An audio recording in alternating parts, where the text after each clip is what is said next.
Hey everyone, welcome back to Underreported Stories, where I cover the news that CNN, MSNBC, and Fox News fail to report on or don't report on enough. I hope you guys had wonderful, wonderful weekends. I'm so happy to be back at it again with you guys.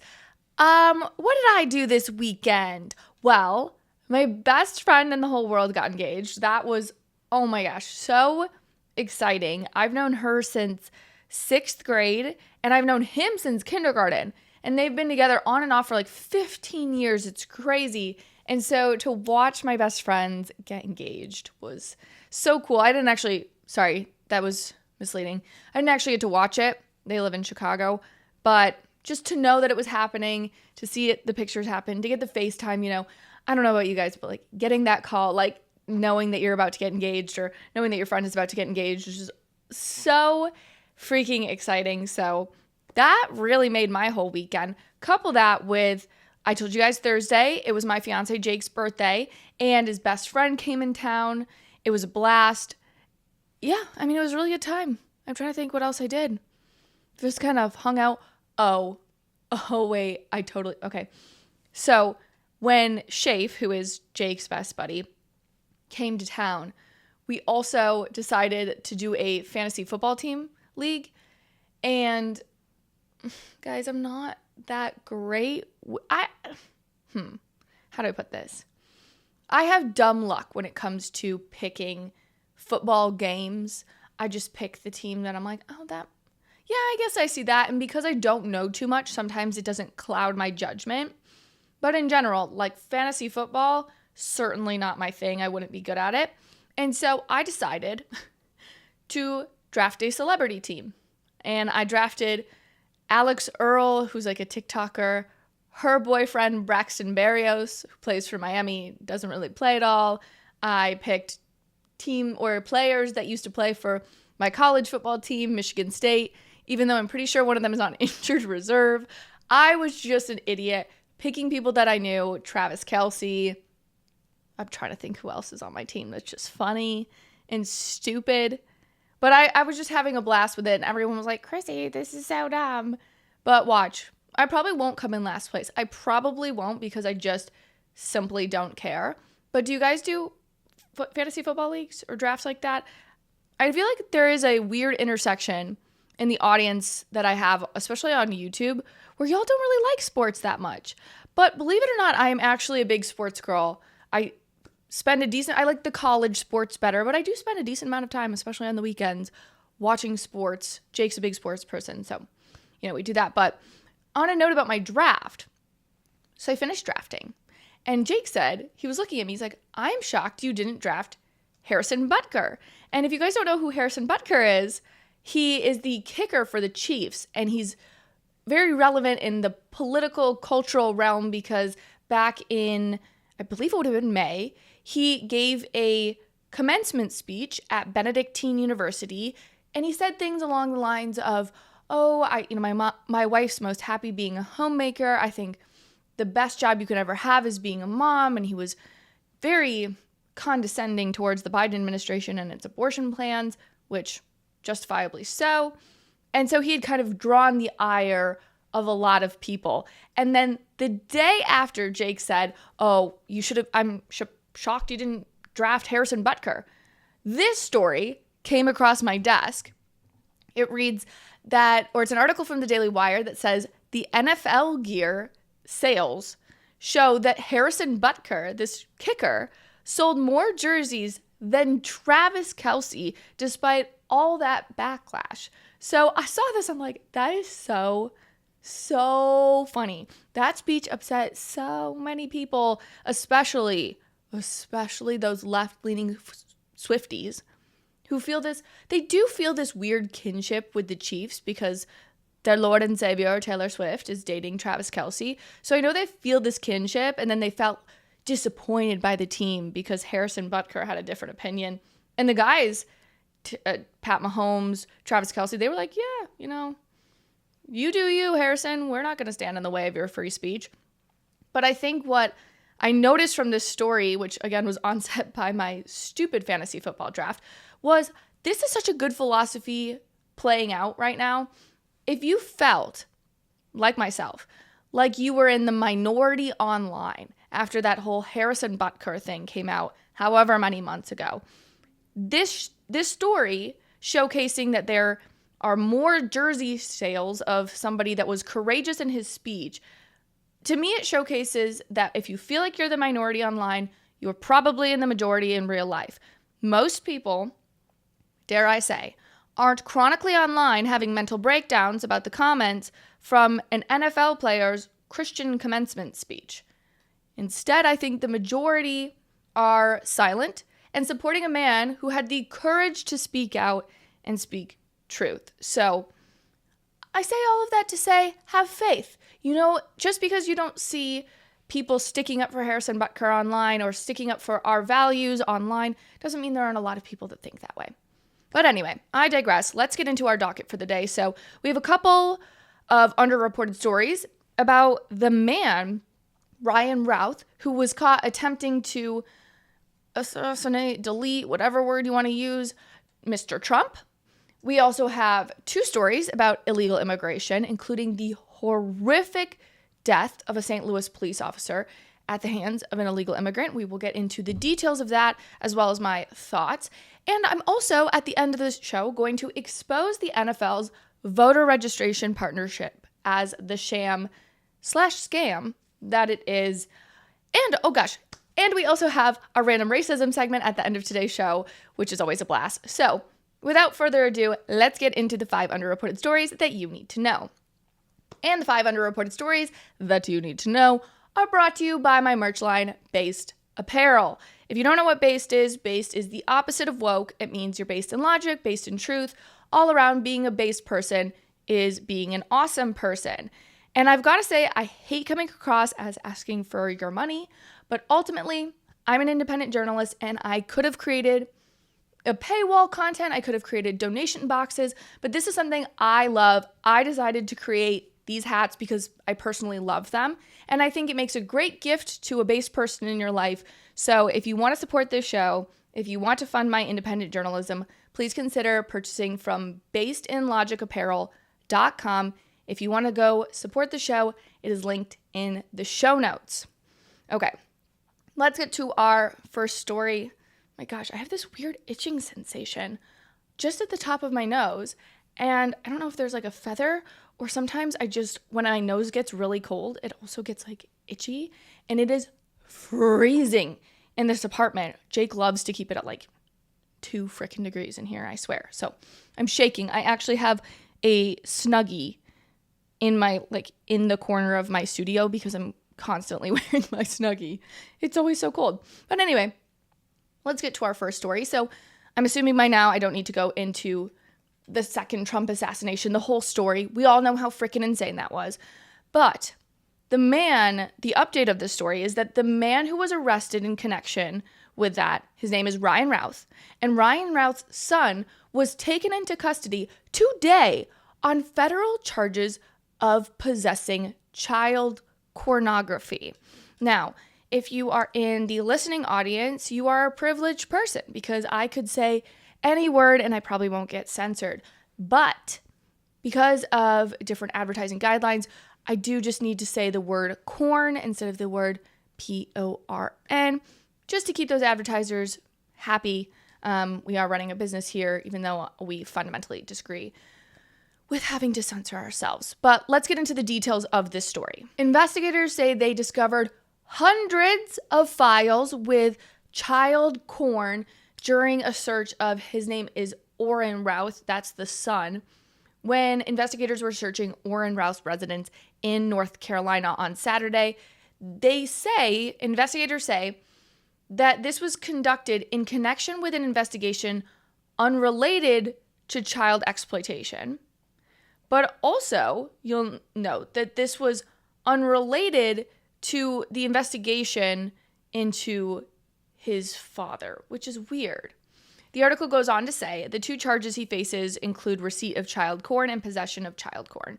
The quote, and again, like I said, this investigation is, quote, unrelated. This is what federal investigators are saying. It's unrelated to his father, but also unrelated to child exploitation. If your red flags aren't up, they should be. more information. Investigators said the corn was found on a Samsung Galaxy Note. Red flag. Just kidding. Sorry, Samsung users.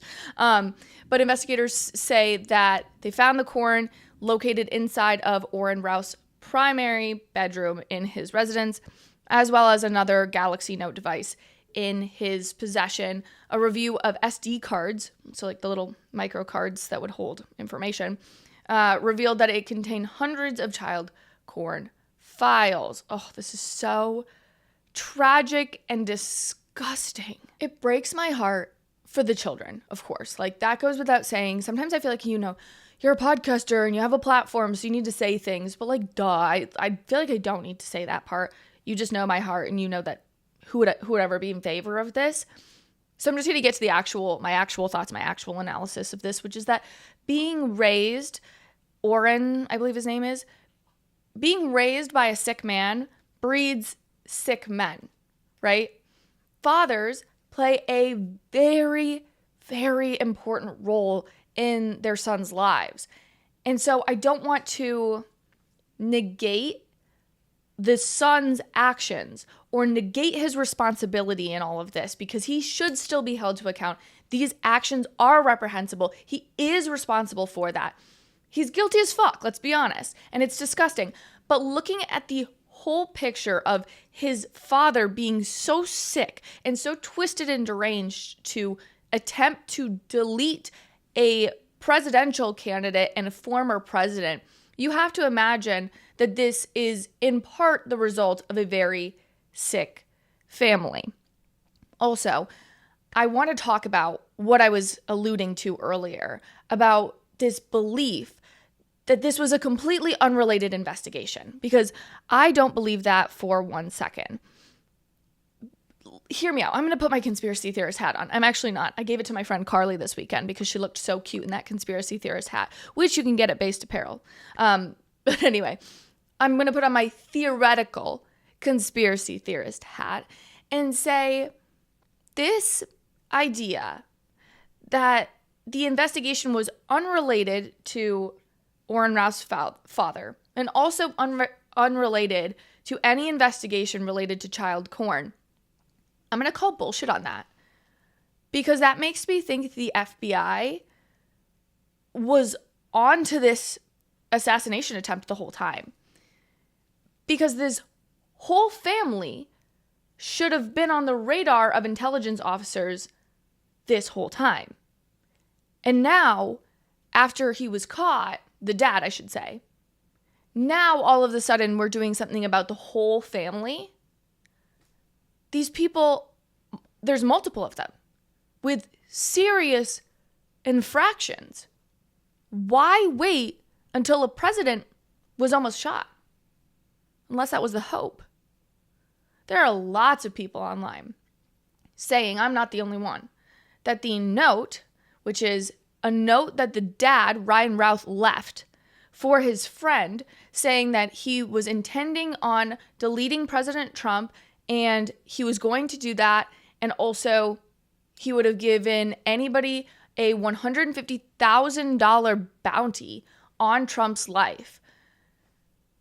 I think there are a lot of people that are out there saying that that was put out by the FBI for others to recognize that there is money in unaliving Trump. All of this seems really fishy to me. I wouldn't trust this as far as I can throw this. This story screams of red flags to me.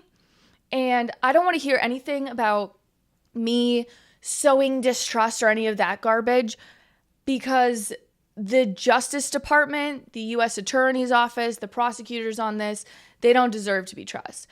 You earn respect. You earn trust. It's not just given to you.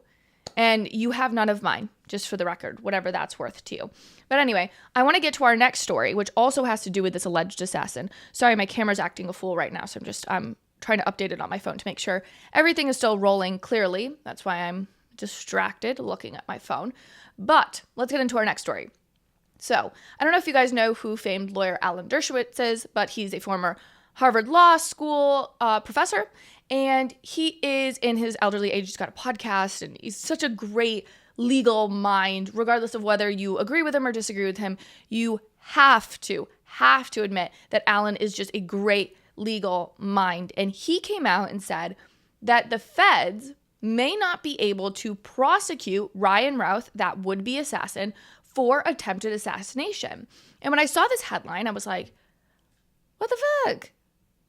How? This is like such a clear-cut case. I mean, the note I just talked about, seeing him there with a gun, his previous unsettling comments, pictures, videos, his trips to Ukraine, like, this should be a clear-cut case. But I realized that that's not always the case. Things that might seem very clear-cut to people who are not legally minded, it's not always the case. So Dershowitz, I thought, I'm like, this guy's he's fair-minded. Let me just hear him out. It says Alan Dershowitz says feds may not be able to prosecute would-be assassin, and here's why. I'm just going to call him Dersh for sake of brevity, said that despite Routh's intent to kill Trump, it was not clear that all of the legal elements for attempted muck-duck, I think that's from The Office. I'm just going to use that because, again, we have to be ad-friendly with our words, for attempted unaliving were present. But he says this in his podcast episode. Based on my experience, I don't think the feds have a case for attempted assassination. Let me explain why. This is going to sound so counterintuitive. The guy obviously wanted to the president, and he took actions to the president. Now here, you're getting a free Harvard criminal law class. Thanks, Dersh. I really appreciate it. He goes on to say, if he conspired with somebody else to do it, it would be an open and shut case, which is what you and I mean, this is what I thought from the get-go, whether or not he conspired with somebody, that this was going to be an open and shut case.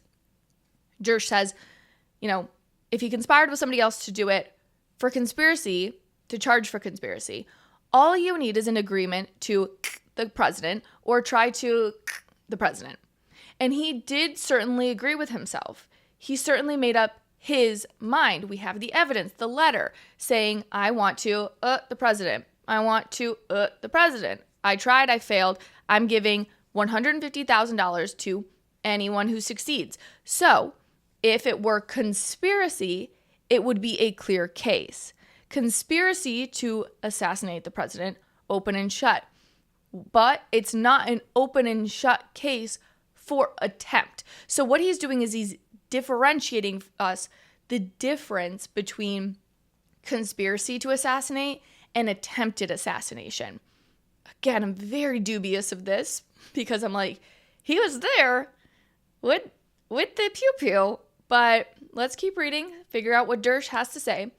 It says, criminal law distinguishes between prep and attempt. Okay, good to know. I like knowing this stuff. Now, there's no question he prepared to kill the okay. So Dersh, if he prepared, then why would it not be an open and shut case? It goes on to say, he did everything he could to do it. He got the gun, he got the ammunition, he got the scope, he surveilled, he sat in the bushes for hours, might I add. And of course and to make this clear, the first guy who tried to unalive the president, who was, gosh, this word is being used so many times, but the president, there was clearly an attempt.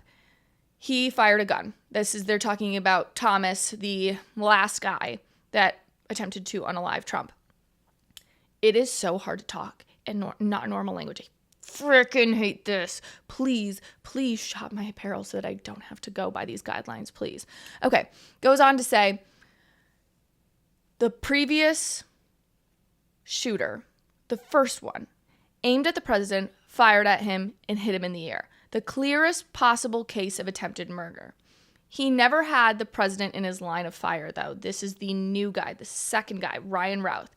He never had the president in his line of fire. And of course, he never pulled the trigger. So the question, as the court will have to address the question without a clear answer, is whether or not preparing, putting your gun in the location, putting it through the link fence, but not getting the president in the line of sight and not pulling the trigger, is that enough to turn it from preparation to attempt? And the law on that is unclear. So I disagree, in all honesty, after reading all of that, because this is such a high level case. And I believe it sets a precedent for thwarting future would-be assassins. So I don't think that that's actually how the court is going to see it. I know that that is how maybe the defense prosecution is going to go about it. And I think that's why it's great to hear from somebody who is a famed defense attorney like Dersh himself. But just because I don't think that is the outcome also doesn't mean that it's not legally correct and that Dersh isn't completely right.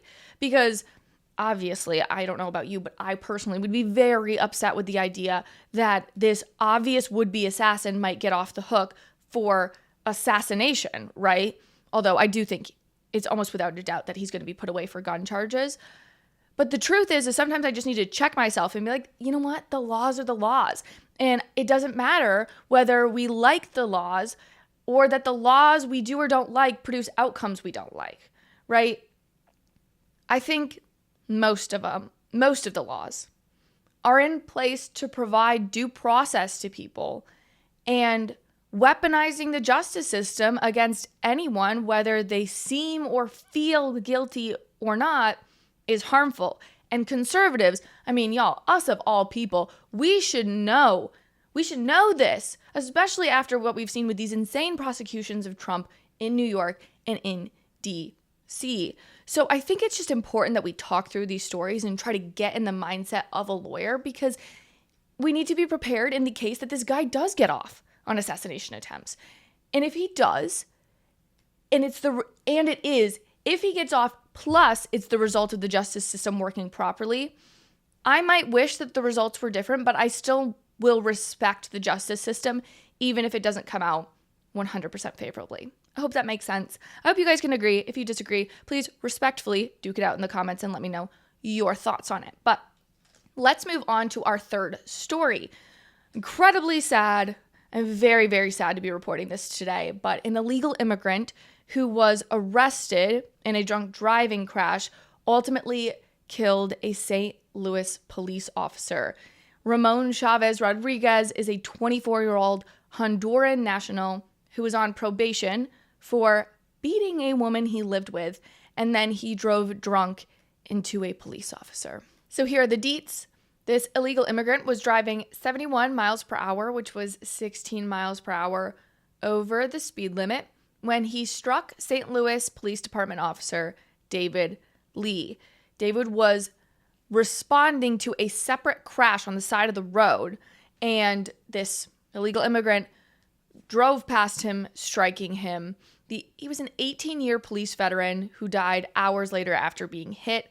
A blood test 2 hours after the accident showed that the illegal immigrant's blood alcohol level was 0.1%, exceeding Missouri's legal limit of 0.08%.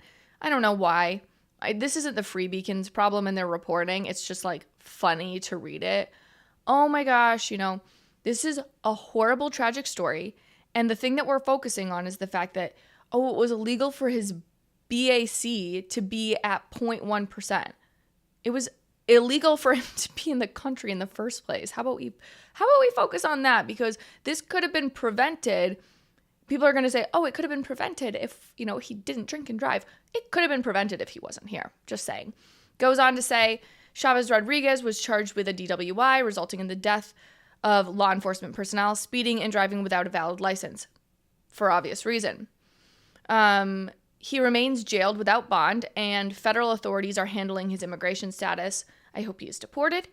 He was already scheduled for an October hearing on the issue before the accident, which is when I say that this guy had been charged for assaulting somebody, a woman, that he lived with. The fact that this is not front page news, and that I could even consider this an underreported story, is a pathetic indictment on how DEI has destroyed the media. Because this is the reason why this isn't being covered, is because there is a hierarchy in the minds of these crazy woke people where they put this hierarchy together of people based on skin color as well as perceived oppression instead of morals. So a black man is allegedly oppressed in the US, but you take him down a peg on the oppression hierarchy because he's an evil cop. But that black man you see is still less oppressed than an illegal immigrant. And so the life of the cop is less because it's higher on this hierarchy pole. It is then less than the life of the criminal illegal alien, because we only care about people based on how low they are on the oppression Olympics hierarchy of sorts. So I will say there is no chance that this would be underreported if the cop killed the illegal immigrant. That would be front page news everywhere. And I know that because George Floyd. That's my rationale for it. Even if the illegal immigrant was charged with drunk driving, beating his wife, being here illegally, if the cop killed the illegal immigrant, it would still be front page news. It wouldn't matter because the oppression Olympics would kick in, and that's how the media decides what a good story is and what isn't. That is just not how the media is supposed to work. It is supposed to work on stories that impact people, and this story impacts people because we see it time and time again. These are deaths that are incredibly preventable if our stupid federal government would step their pussies up and do their damn job. It's all pathetic. End rant. Yeah? You know what else is pathetic? Thinking that all water is made the same, because it's not. Today's show is sponsored by Freedom 2.0. Freedom 2.0 is more than just water. It's health, it's energy, and unparalleled hydration.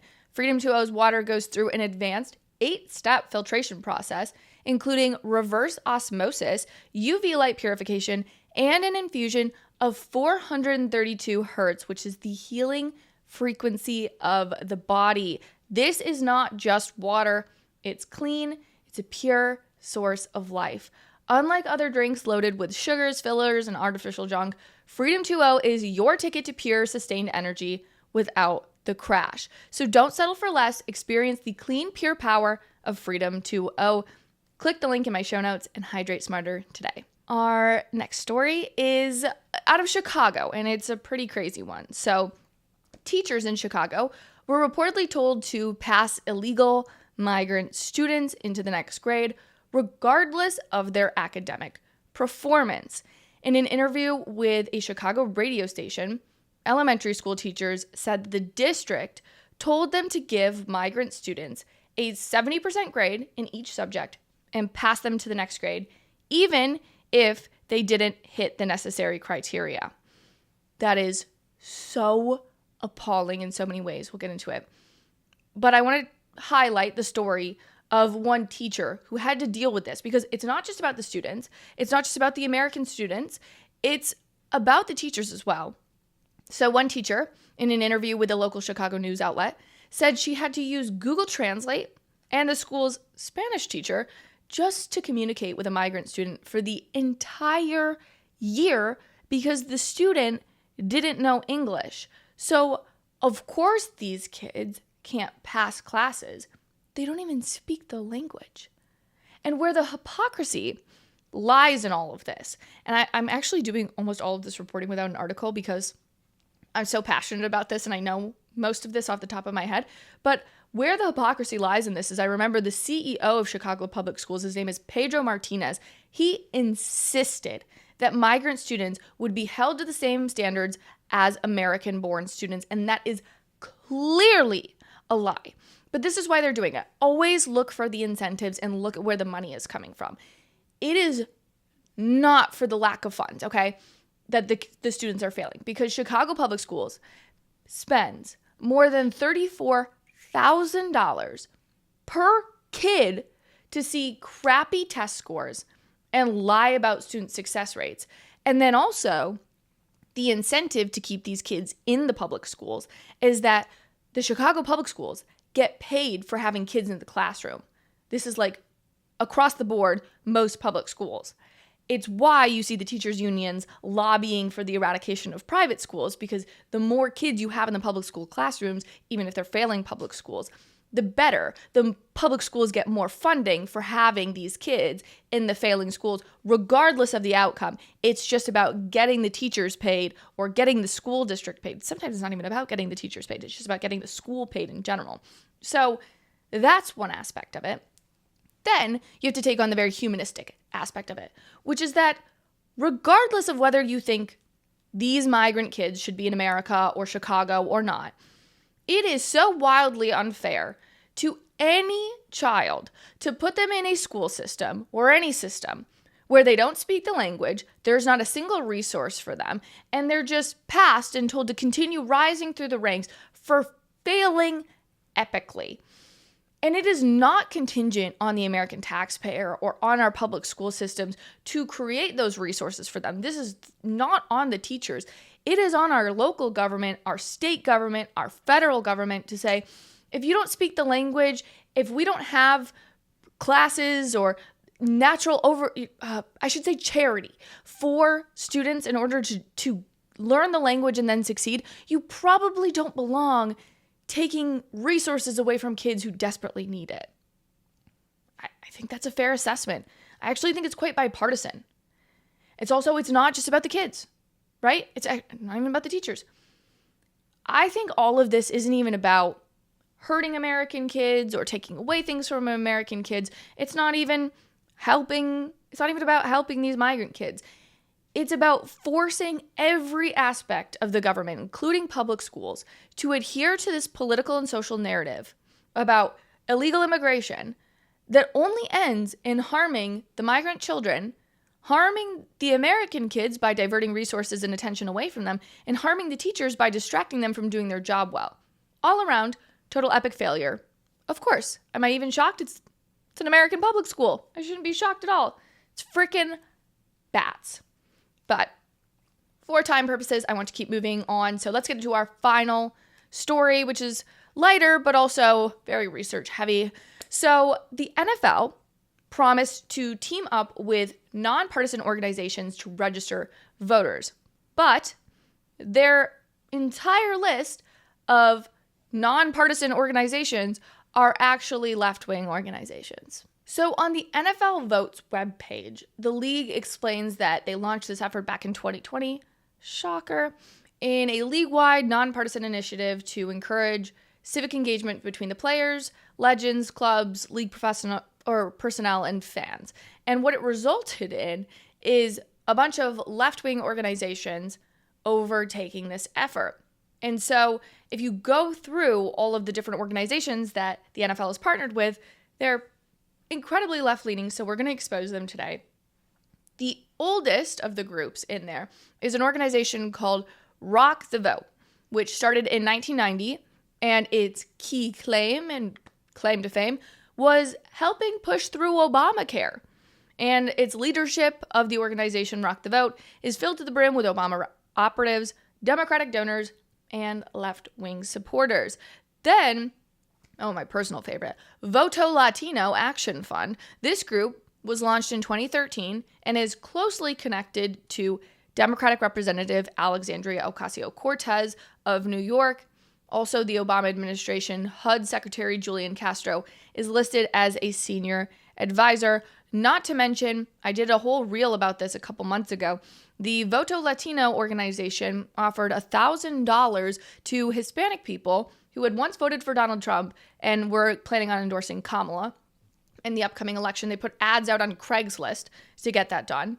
Then you have the group I Am a Voter, another far left group that is filled with Hollywood leftists, including Deborah Messing, who's totally extreme.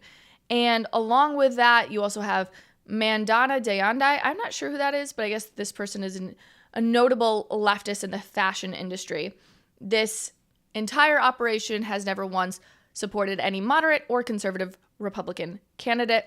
There's also an organization partnered with the NFL, again, called Rise to Vote, an organization that has made millions by posing as the go-to voter registration organization for much of America's professional sports sectors. Turns out that the group's board is run by far-left NBA Commissioner Adam Silver, women's empowerment activist Gabrielle Raymond McGee, LeBron James' business partner, and Michigan Democrat Secretary of State Jocelyn Benson, and Black Lives Matter pusher and NFL Commissioner Roger Goodell. Oh my gosh. I have a funny story actually about Michigan's Democratic Secretary of State Jocelyn Benson. I'm pretty sure she went to high school with my mother-in-law, which is Very interesting. She said she wasn't this crazy or radical in high school, but who knows? Why does the NFL even need to do voter registration outreach? I know that's not a hot take, but I do think, like, maybe my hot-ish, my spicy take would be that we need to start making culture more, we need to start giving cultural figures more credit for the political division that they're sowing.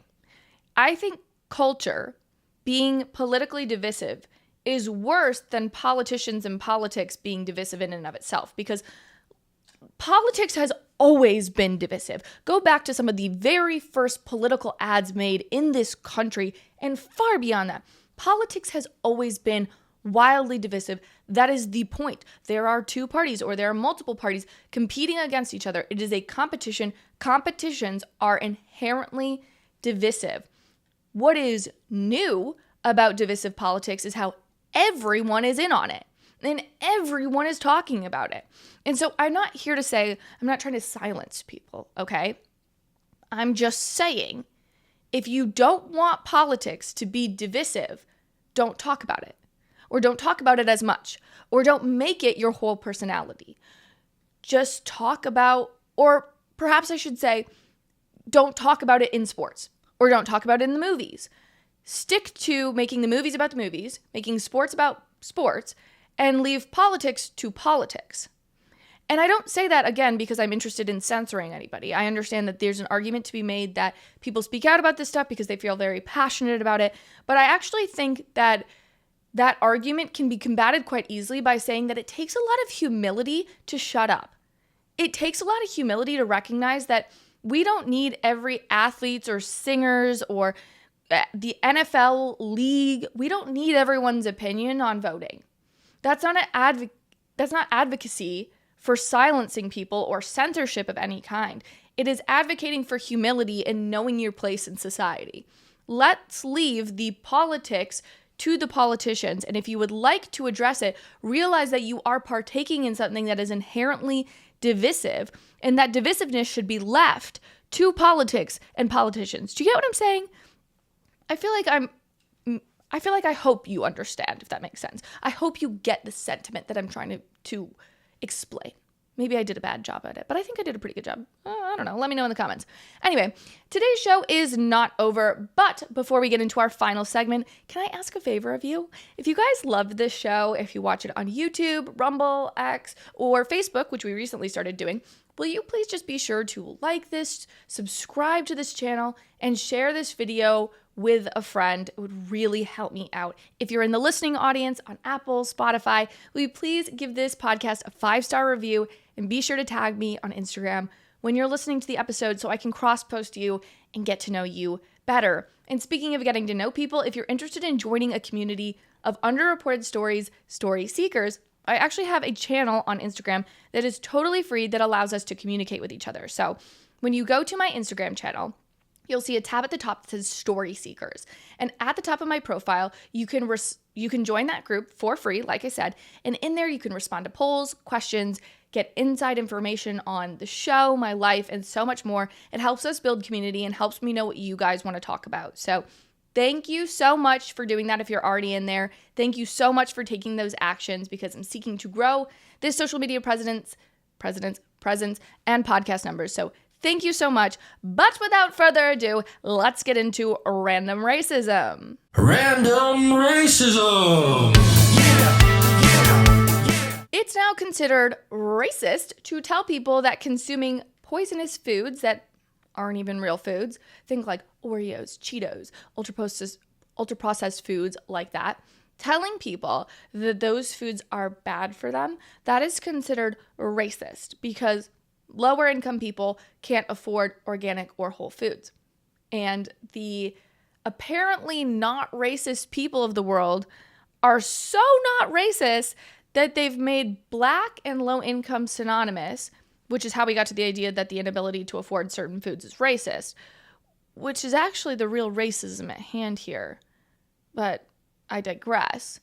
So I heard about this random racism because everywhere, I mean, just from my chiropractor to girls at church that definitely aren't conservative, I have heard time and time again about this crazy interview between Tucker Carlson and Casey and Callie Means, which if you guys haven't heard of Casey and Callie Means, neither had I, but they are health and wellness advocates who are advocating for a healthier America. One of them used to be a Coke lobbyist, and one of them used to be a practicing ears, nose, and throat specialist, surgeon. And they've kind of given up their whole professions and taken on tackling big food and big pharma. The interview was amazing. Honestly, really changed my life and perspective about a lot of different things. I wouldn't say changed it, but solidified some of the things I'd already been feeling. And so Casey and Callie, alongside a bunch of other health advocates, they are in DC earlier this week, I believe it was yesterday, Monday, advocating against this big food industry and this industry that is putting profits over the lives of Americans. And one of those people was Jillian Michaels, who, if you don't know who she is, she's like a fitness extraordinaire of the early 2000s. And she had a very, very powerful testimony that I want to play for you. But again, I want to remind you before I play this that people think that this testimony is not just racist, but also fat phobic. Listen to this. Wait, the entirety almost of my generation, along with the two generations that followed, have fallen victim to America's unchecked obesity crisis and over 170 comorbidities that go along with it. I don't know about you, but I've watched my friends jabbing themselves every day with fertility drugs, praying for a pregnancy, my friends getting up at the crack of dawn to get radiated where the lump was found in their breast, my friends swallowing fistfuls of pills to manage their debilitating anxiety and depression. The decades between 1980 and now didn't beget a genetic quantum leap in which our DNA inexplicably mutated to make American bodies expand and fall ill at an unprecedented pace. And while Gen X, Millennials, and Gen Z have our problems, 75% of us are not stupid, weak, or lazy. So hopefully you are wondering what has happened to us. And we're here to tell you. In the late 70s and the early 80s, a sinister series of events converged to change food and subsequently health in America indefinitely. A plague that crept like a fog while we slept, literally and figuratively, blindly trusting that the powers that be would never betray us. I mean, it seemed unthinkable to question whether a corporation would poison us for profit. When we tell people that opioids or drugs are bad and that industries profit off the downfall of people, it's believed. But when we also tell people that the food industry is doing the same thing, we aren't believed.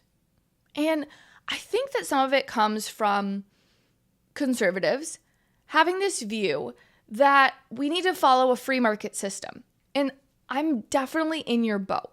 I 100% believe that. But let me explain to you why you can be in favor of stopping and banning these big food corporations and still be in favor of the free market. So food companies should be able to operate in a free market system. I'm not in favor of closing down any of these organizations or businesses. That's not what anybody's advocating for. But what's happening here is that the federal government is currently rigging the system in favor of certain companies, which literally sell poison and market it as food. And there are studies that are being done saying that Lucky Charms is more healthy for you than a piece of steak. The federal government is then propping that up and telling people that they should purchase certain types of food when those studies are literally bought and paid for by the same food organizations and pharmaceutical organizations that get rich off of people eating that food because it's literal poison. That is not a free market. That is government intervention. And so it is okay to be a conservative, realize this, and advocate for these companies to have to change their ways. I get it. It feels very interventionist on its face. And so naturally, as a conservative, my gut feeling is just kind of to say, no, I don't want to be a part of censoring anybody. I don't want to be a part of telling or government intervention in the business, in the free market. This is not the case. And this is also, this is poisoning and murdering people with chronic illnesses that we don't even realize. I can't get into it all on the show, nor is it my niche to get into this, but I would highly encourage you guys to check out that Tucker Carlson interview, again, with Casey and Callie Means. It's amazing. But let me know your thoughts, because I know that this is a whole new growing movement within the conservative movement. So I am interested to hear what you thought of this, of the Jillian Michaels testimony, of how people responded by calling it racist and fatphobic, and how you feel about the alleged intervention in the free market, if you would. So thank you so much for all of that. If you're a real one and made it to the end of the show, will you drop the police car emoji as an homage to the St. Louis police officer who lost his life in the line of duty? God bless him and his family. Truly, they are in my prayers. Thank you guys so much. I will see you back on YouTube, Rumble, X, and Facebook tomorrow, and back on the podcast Thursday. Thanks so much for watching. If you liked what you heard, please be sure to give this video a thumbs up and leave a comment about how beautiful, stunning, and funny I am. And if you want more content based in logic, be sure to click over here for more videos and clips of my show. If you have the means to financially support the show, consider purchasing from my merch line, Based Apparel, linked right below. I really appreciate it, and I'll see you back here next time. Bye, friends.